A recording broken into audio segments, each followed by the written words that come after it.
Well, good evening. I'd like to read you something that I wrote. My fondest wish right now would be to drop you into this with no context at all, but I thought about it and I'm going to give a little introduction. I have a friend named Will Kent, and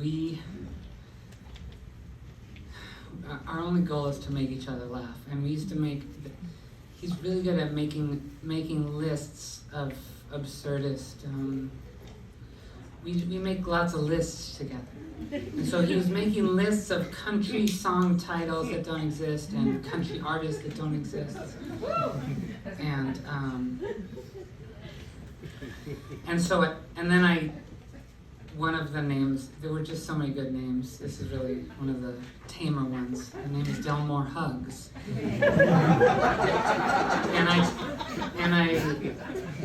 And I just had Dellmore Hugs in my head. This is my alter ego. This is who I would be if I was like a country singer guy from Texas. And then I was on tour in Europe, and a band canceled like the day of or the day before or something. They were like, oh, there's no opener, no big deal, you just play. And I was like, what if? So anyway, somewhere at like a surprisingly well-attended show in Manchester, England, there was Dellmore Hugs for an evening with aviator sunglasses and like this cowboyish shirt. And I played lots of country songs and I talked a lot of shit about Ezra Furman.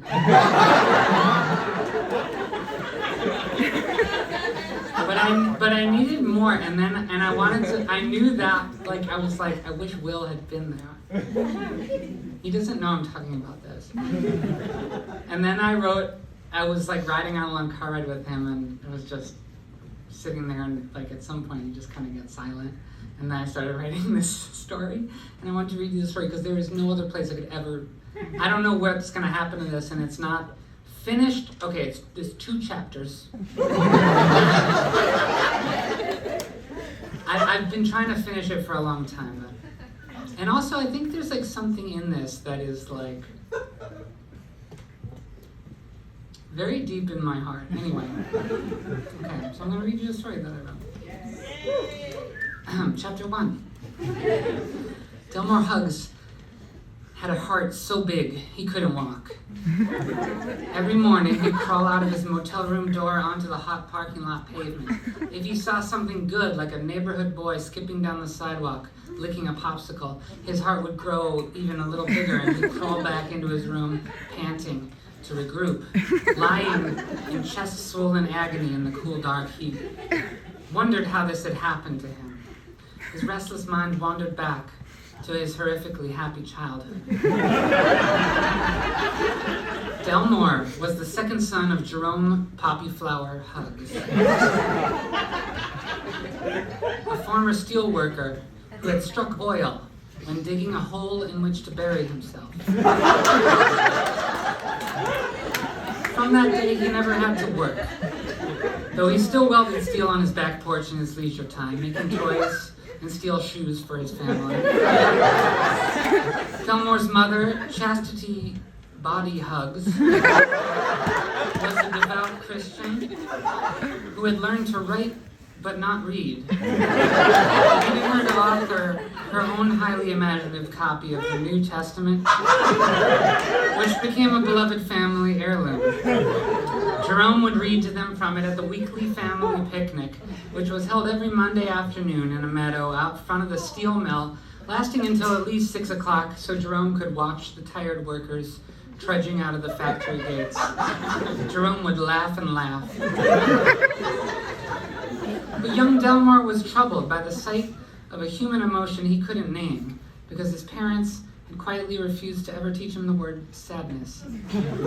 One Monday afternoon, as the sun was going down and his sister and parents were lost in a fit of giggles, Dellmore put down his lemonade and walked up to one of the haggard steelworkers, holding out his hand in a greeting. "Say, mister, where's your smile gone?" he chirped.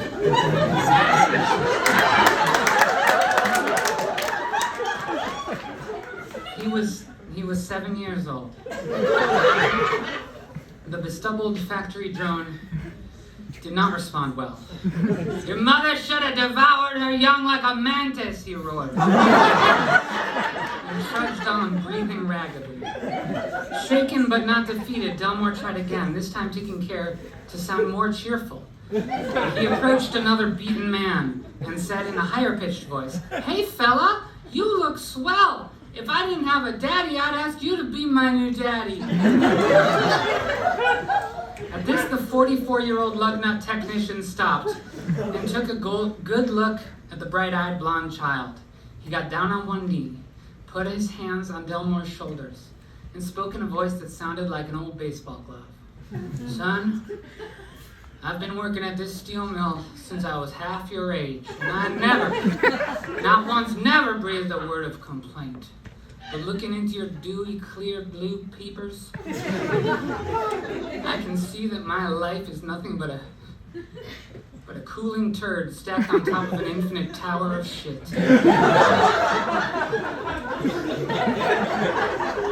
Dellmore was not sure what to say. His own father had never spoken to him this way.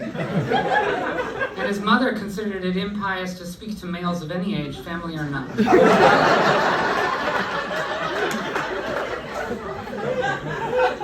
"My heart's no good to me anymore," the man went on.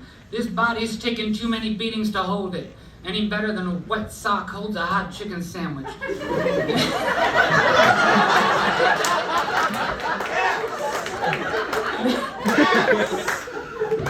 "And that's why I'm giving it to you." Before Dellmore could protest, the man removed a large shard of steel shrapnel from his overalls and swiftly stabbed into his upper abdomen, crying out as he sawed a heart-shaped hole in the center of his chest. Repeating the word "ow" in a distorted but calm voice, he reached into the bloody goo below his neck and pulled out his still beating heart, tearing blue and red arteries with ease. Holding the organ out toward Dellmore, he said in a strained, desperate voice, "Eat this, don't chew," as he fell to the gravel road face down. He pushed out his final choked words, "Forget me forever." How are we doing? Chapter 2?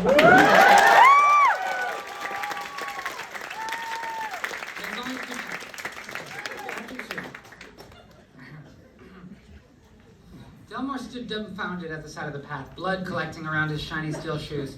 The other steelworkers did not remark on their fallen co-worker, but merely sidestepped his twitching corpse, some glancing at it with a half-interested scowl, but none of them breaking stride. Dellmore heard his father's voice from back at the picnic blanket, calling him, "Dell, come back before you miss third dessert." Briefly scanning the ranks of employees to make sure no one was watching, Dellmore picked up the pulsating heart with both hands, crammed it into his mouth, and swallowed it whole.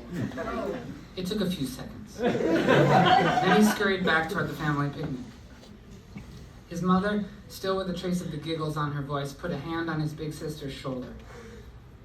"Joy, ask your brother what he was doing over there."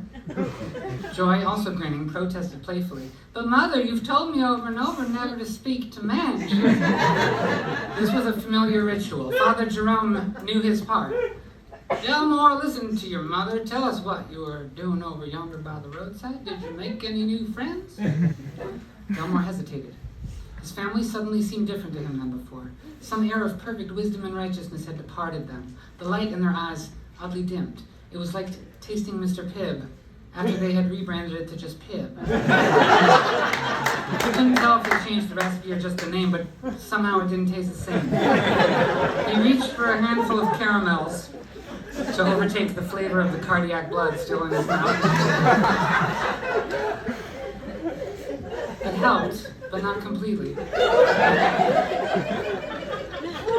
"I spoke to a squirrel. We're best friends now," he said, with a falter in his voice. It sounded like something he would say, but it fell out of his mouth like a pair of false teeth, anxious, wound-up teeth that landed on the picnic blanket and chattered around for a while before the silence that followed. Everyone looked at him, concerned. As far as Dellmore knew, His parents hadn't been concerned in years and years. He had heard the family lore about the time before his father had struck oil, back when Dellmore was a newborn. How his father had worked at this very steel mill. Perhaps his parents had been concerned back then, but Dellmore had never witnessed it. Could Dellmore's own dad have once been like the steel workers he just met? Dell, said Jerome, come sit on my knee. Perhaps it's time I told you about what we used to call hard times. Dellmore could see his mother looking covertly over at his father, shaking her head and mouthing no with urgent hand gestures.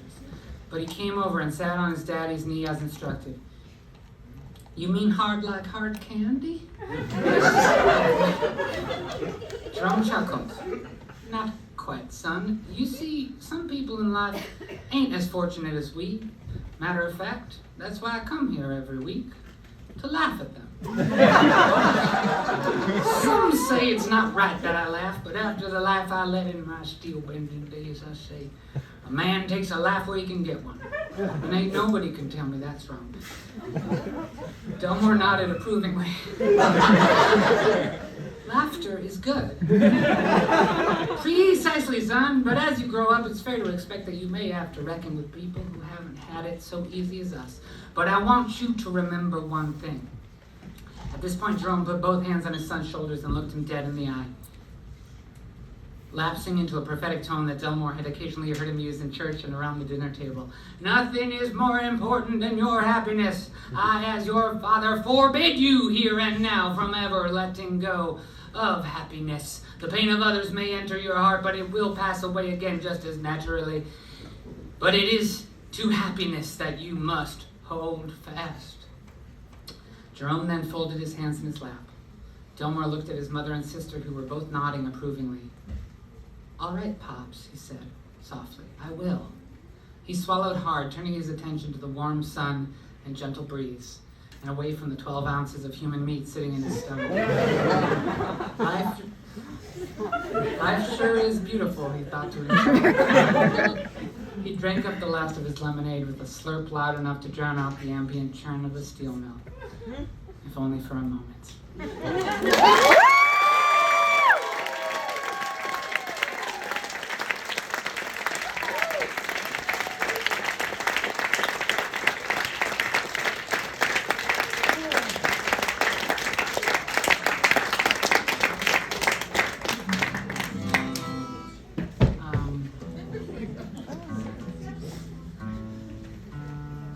Now I may as well, since it's already become comedy.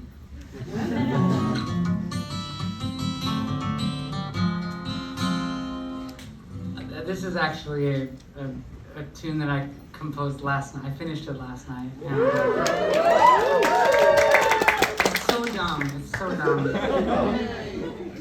But there's something real in it. Okay, it's inspired because Lex sent me her EP of Small Women's, her new band, which is coming out really soon, and it's got this fucking gorgeous cover of My Funny Valentine, and I was like, I could write a jazz standard. And then I was thinking, remember when I played that song before, I Want to Be Your Girlfriend? Yeah. It's a fine song. It just started to feel a little assimilationist to me, you know what I mean? And so I made up this one.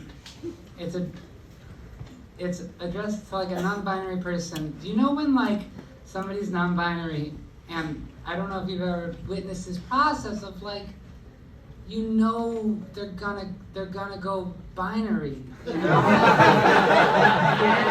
and it's, you just see it kind of starting to take shape, and they start to be more put together, and when like guys are close because they've got like responsibilities in life and they're wearing gold jewelry. I'm talking about myself. but there's you just want to like you're a freak. It's so great. Anyway.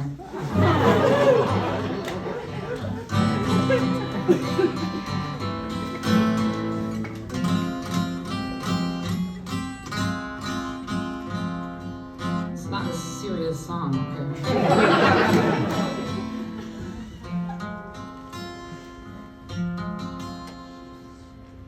forget the words too.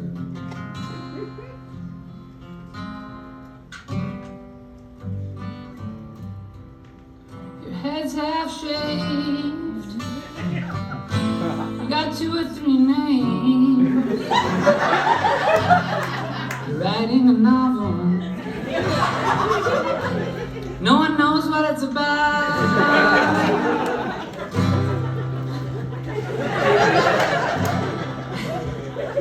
You hate filling out forms. Wear hooded sweatshirts when it's sunny and warm. My non-binary baby, you knock me out. And I've seen you watching the binary, out dressed in all of their finery, secretly thinking how fine to be. So easy to file. And I know you're tired of not getting hired, but stay my non-binary baby for a while.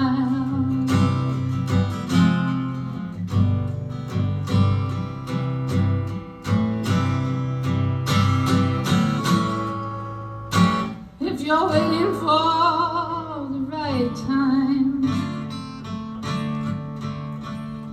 to slide down the so-called they, them to transsexual pipeline,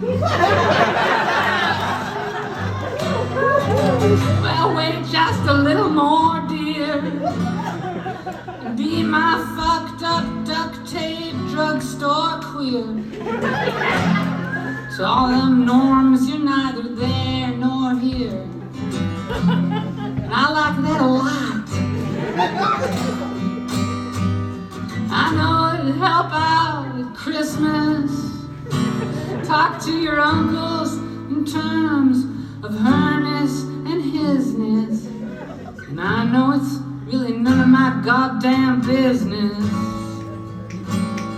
Stay my